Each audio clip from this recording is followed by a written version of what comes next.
There's a quiz. Action. All right, Jim. Come into my house and beat me. You understand? Interesting Yes, caption. you come into my house and you will beat me. Yeah. You understand? So for a personality like you, also who's a public figure, how do you respond to comments like that? Oh, coming to my house and beat me. I laugh it off. At some point, you have to find a point of humor in all of these attacks. Okay. I hate to play the victim. I'm not well suited to play the victim. Yes. So there are two ways there are two narratives to the story. You either own whatever it is that's been said and just brush it off your shoulder. In other words, develop a really thick skin to these very brutal attacks. And some of them, by all intents and purposes, is very brutal because it's an attack to your psyche, to your person. And if you're not strong-willed enough, it might put you under.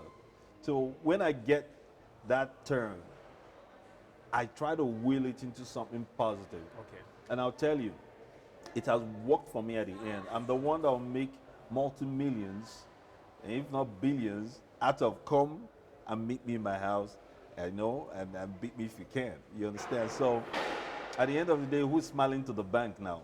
So sometimes you have to turn every ill, every negativity in your life, turn it to something positive. It became the nexus for creating the core of bad comment.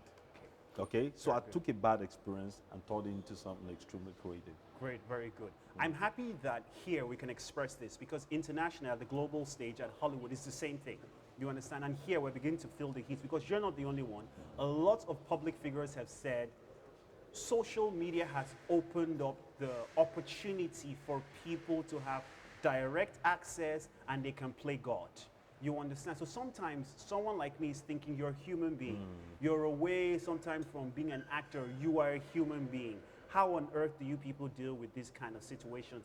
You have suffered this over the years. Yes. You understand? And there were even phases where it nearly changed your personality. And people began to see you in a certain way, yes. and your PR became even darkened. So I know that you've struggled with this. So how have you been able to, how has it changed you? Because at a certain time, it became Iyke is a violent guy. He's always fighting because of, even when social media wasn't this big, you understand? So how has this really, what kind of PR has it given you over the years when people just think they can speak to public figures anyhow they like? It just means that we need to strengthen and give credence to the advocacy that people should conduct themselves with decorum when they're in that space. Yes. It's a live and let live ideology. Yeah. You're not going there to propagate hate and cruelty. It's almost like the new metaphor for cool is cultural misappropriation and cruelty. Okay? And that is so wrong.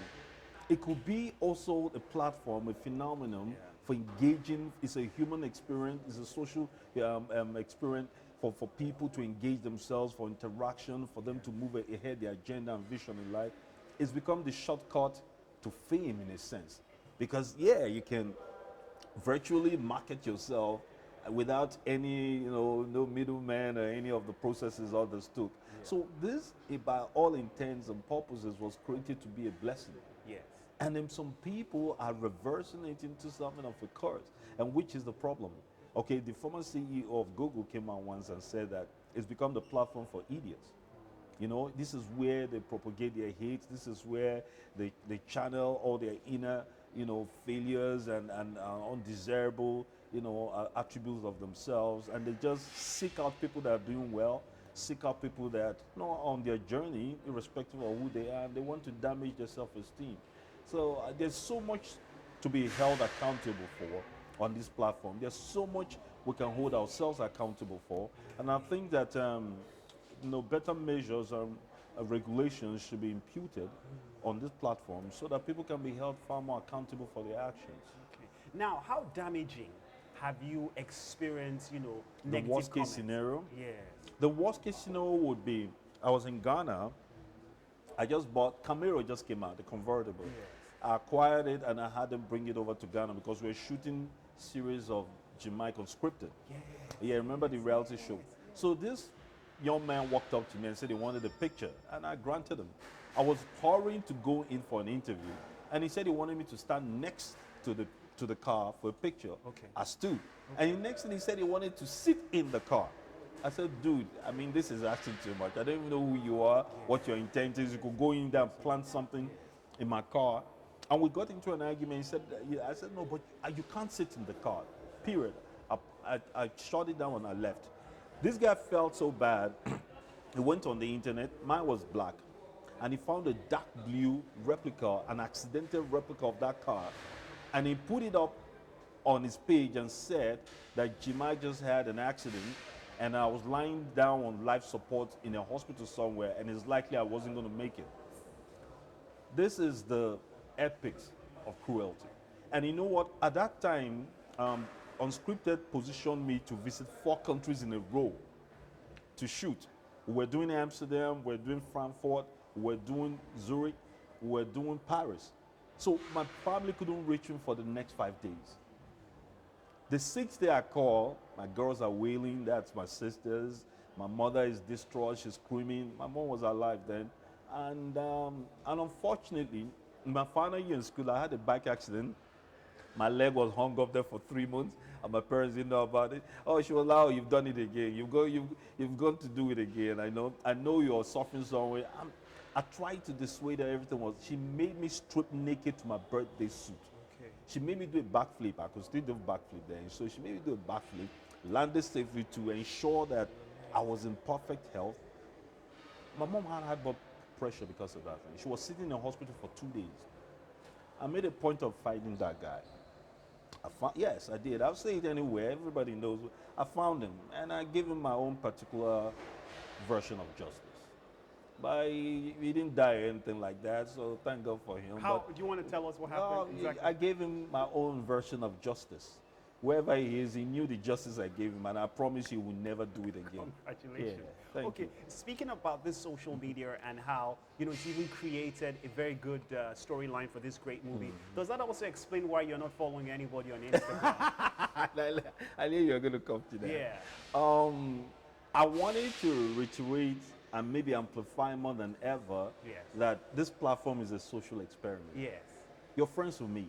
Yes. Do we need to be on social media to validate that friendship? No. Okay, no. I have sisters, I have family. Yeah. Do we need to be on social media to show how much I love them and everything? Okay. People that have direct access to me do. Yeah. And they know how forthright I am, how loving I am as a parent, uncle, brother, friend. And then I cannot go to a place full of strangers to validate it. If I have something to market, I go. If I wear a nice kaftan, I will go. If somebody, if I have a business I need to speak to people about, or my thoughts about a certain national issue or global issue, I will go. But if you want me to show how I live with my family every day, how I exist in my space, what kind of affiliation and association I have with my friends and business partners, I don't think it's any of your business. Well done. I totally agree with you that you've taken that decision. Now, looking at producing a movie, now, with the state of the economy, it's a very tough thing. And obviously what happened last year, we're still getting out of it. We're not done yet. How have you been able to pull this through? Because I feel it's a very challenging time to push out a movie. We also know our theoretical releases are also being pitched by the digital releases. How are you surviving in that space of movie production? I think it's first and foremost, they need to say something tangible, something that exceeds all the variables that everybody takes into account when they want to put out a content or creative. Yes. It is that time. This is the perfect timing for it. Yeah. We have a nation, a leadership that just banned a major platform, social media platform. Yeah. We're beginning to question our conduct on this platform. I was stuck in France for 6 months during the pandemic, so psychologically, I went through my own, personal warfare to come to this point. So I just felt at this point in time, it's that time that I can bring something that was not only educating, was also entertaining, and by all intents and purposes, something universally viable for everybody to find themselves in it. I didn't want it to be a Nollywood, Bollywood, or Hollywood film. I just wanted an amazing content people can, go to, gravitate to and find it exceedingly entertaining. So the intention wasn't to go with the times, the economic times, Yeah. or go with what the pundits predictions. It is Jim Ike, and I choose to do it when I want to do it. If I have enough reason to do it, I don't need anybody's permission or variation to do it. Which do you prefer now? In front of the camera or behind the camera? Both, both hold different degree of excitement for me. I'm always the one in front of the camera that decides what I want. Everybody is cutting around behind the camera to get it done. Yeah. Now I'm in front, and as an actor, I made demands. I had three producers. So when I'm acting, I'm telling them I want water, I want that, and if you guys are not shooting, I'm leaving. Then behind the camera, If you were like me, that's just starting, would you be able to do that? Now tell me honestly. if you get on my set, it's a warfare, bro. I'm just giving you a heads up right now. Honestly, tell me, what has given you that leverage to be able to flex that much on set now? Honestly. The truth of the matter is that I needed a certain degree of financial independence in order to do it the way I want to do it. And all that time, everybody was like, "What is going on with them?" Yeah. I was on that journey. I was on that journey of creating, recreating, of failing, of succeeding. But I was on that journey nonetheless. And that was the space I needed to be. And the only way I could do was to cut ties entirely with everything that was an impediment. I did not want to see myself as an actor. Actors feel privileged. They always shock.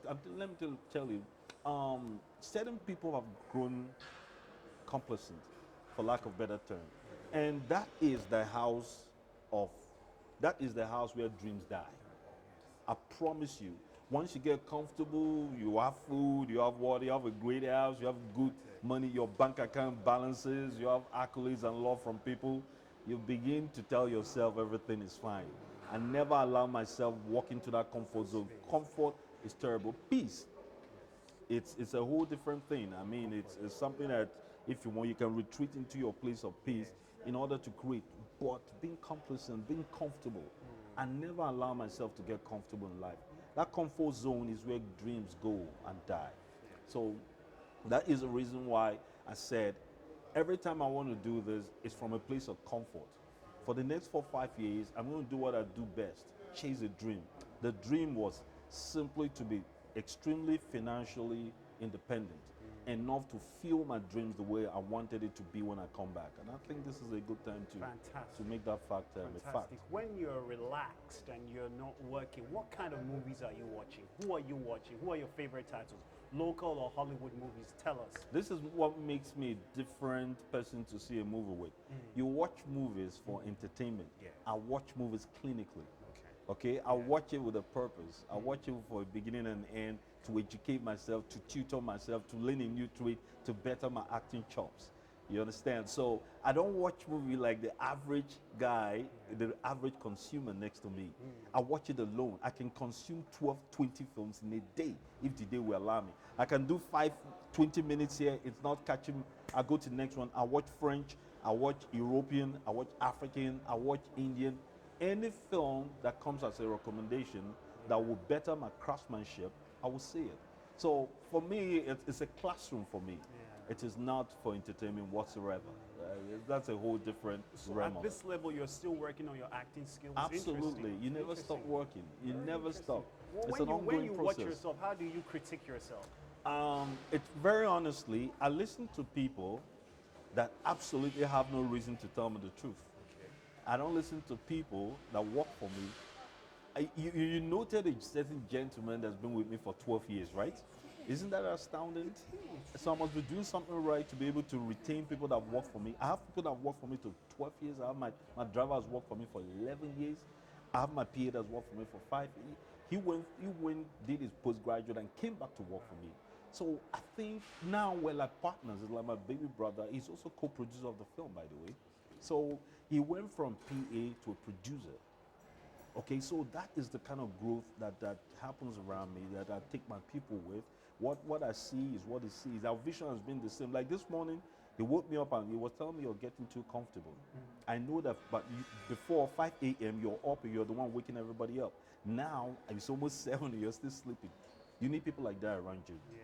So more than anything else, I'm still hungry.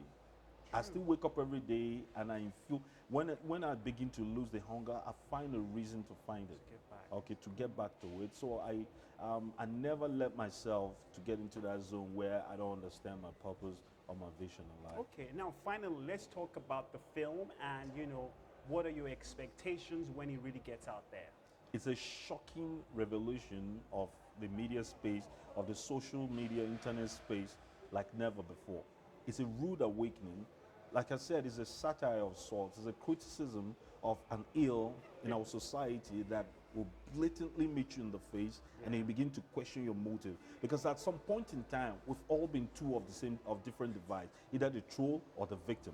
We cannot second guess it. Yeah. I've trolled, Yeah. and I've been a victim. Yeah. So after seeing back coming, you understand the need for you to conduct yourself with decorum in that space. It's a narrative like none other. Thank you. If we go on, we'll just keep talking and talking. I think both of us, when we vibe, Yes, we yeah. actually need the Dude, solar put it system in here, my nigga. to stop us. So we've got to stop because for me, you know, because we haven't seen in a while, I have tons of things to ask you, personal life, but I think we'll have to slow down here. Next time. And I'm sure I can still catch you. Absolutely. Thank you very much. Thank for you this, for Jim. having me, dude. Great time. Always It's a a pleasure. wrap. Thank you. Okay. Okay. I took some of the questions. I'll send it to you WhatsApp. Okay. I'd love to take a picture with him, please. Is that possible? Okay. Yeah. So, okay. So, what date is premiere?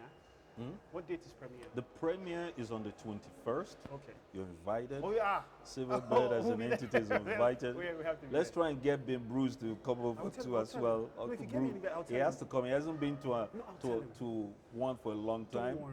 Yeah, I'll please do it for drag you. him back. This is what sing. This is something he will see. I'll do I it for promise you. I will will do it. I will tell him that you were here. I'll give him an invitation. I say you said he should be there. He'll Okay, come. I'll give you his, No, his I'll invite. do it. Don't worry. Yeah, Once so- you give me his invite, I'll tell him he'll come. Beautiful. I'll harass him. Okay. He tells me, he says, look, when there are great premieres, give me invites, I'll be there. Oh, I'll cool. harass him, he'll come. Cool. Let's prepare for him if he's He'll coming. come. He So- hasn't arrived yet. Do you know if he has arrived, Faith? Do you know if he's around? Are you sure? Confirm. Thank God I don't want to catch him. Today. No, Okay, don't not catch him today. We All have right, but so much. And okay. you know he'll keep me there talking. Exactly, Yeah. he will. I know. That's Yeah. why me too. I try And I to. won't be able to get away. Don't worry. I'll get your the invite to him and I'll drag him down. No He'll problem. I come. appreciate that. Once if I you can tell do him, that. I said, look, this man specifically said you should be there. I have your invite. It's my thing because I'm the head of entertainment now, and it's his job, and we're working together on so many things. And I tell him, I need you to be young. Be at these things. He So needs he'll to come. It's gonna be He'll come. I amazing. can assure you. Good. 21st. Okay, be that's good. Any more reactions? Oh, just Okay, so as we're going about this thing, it became apparent that nothing is going to be happening. Okay. You know, so I Tell me did what. about working on set with other actors. Were you brutal or were you Oh nice? no, you know the egocentrism Really? is crazy. Even with you? You know, now I'm a producer. Remember? kidding? So you noticed? So everybody was like, "Oh, I want that." They were making crazy, outrageous demands, but they were all amazing, all within their rights, of course. But I thought they were, you know, Yes, bring yeah, it down a notch. exactly. No, it was full time because there were certain promises made that had to be met. Okay. I promised them the best, most comfortable shoot ever, and I Okay. had to deliver on You that had to promise. deliver. So that's why I took them to Abuja. Oh. We went to Abuja. We shot a fantastic film. So it was all chauffeur-driven. I have to be in five-star tried. hotel. You tried. I have to have bodyguards. tried. I have You to eat a tried. certain kind of You food. tried. We could. You But we totally did. tried. We did. I know actors usually